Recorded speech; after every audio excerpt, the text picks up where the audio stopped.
Hey y'all, it has been a crazy few days. I cannot even tell you all the things. I am trying to get to you with all that I can, and I'm sorry that we missed the first 3 days this week. Hey, but we're gonna get Thursday and Friday, and we'll be back next week. They used to say, "Good Lord willing, and the creek don't rise," but unless there's some kind of unforeseen something, we'll be back next week every day. But it's been wild, absolutely wild. So let's refresh where we were and continue. So Friday last week, we were talking about dormant season, and that the Lord, it's okay to have a period of rest. It's okay for there to be a time of restoring and restoration, renewing within yourself. That's why we have seasons. I love that the Lord talks to us in ways and things that we can understand and through his creation. Like right now, some of my trees are bare. There's no leaves on them yet. Excuse me.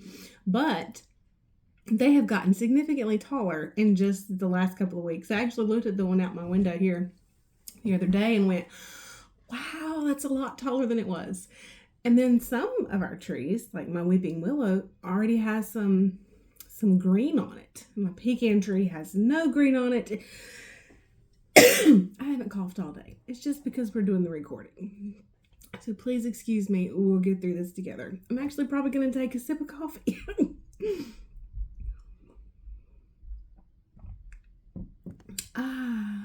Okay. So talking about dormant season and taking that time to rest and refresh.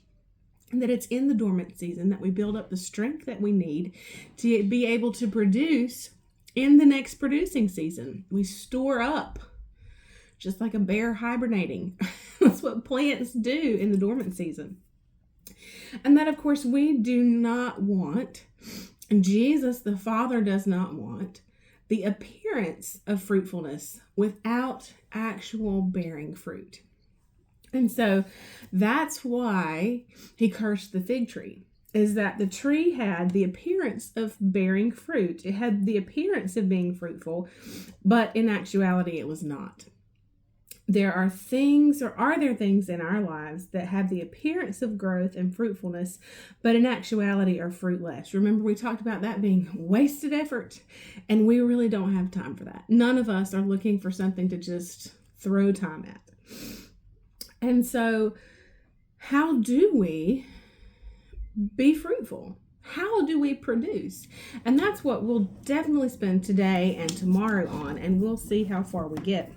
But if you go to Mark chapter 4, this is the parable of the sower, is what it's called in my Bible. But we've talked about this before, and it's almost like the parable of the soil, because that's what was different.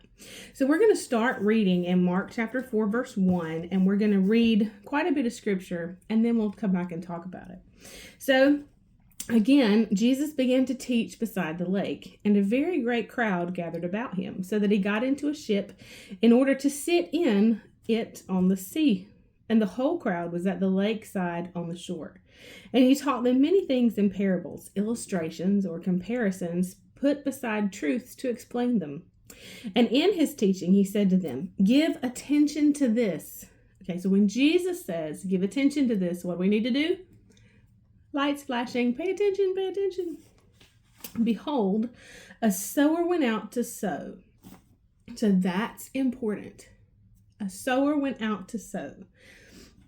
And as he was sowing, some seed fell along the path, and the birds came up and ate it. Other seed of the same kind, so this is the same kind of seed.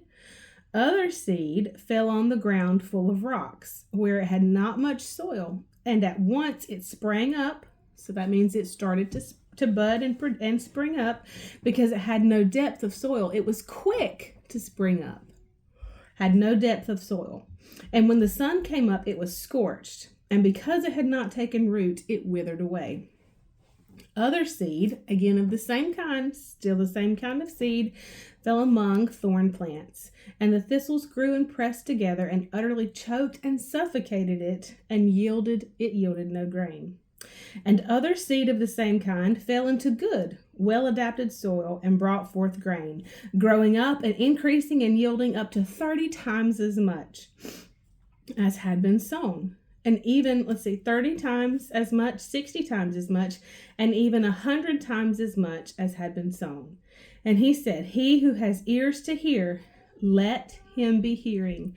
Let him consider and let him comprehend. And this is where we'll pick up tomorrow to dig into this parable. I'll see you then. Bye, y'all.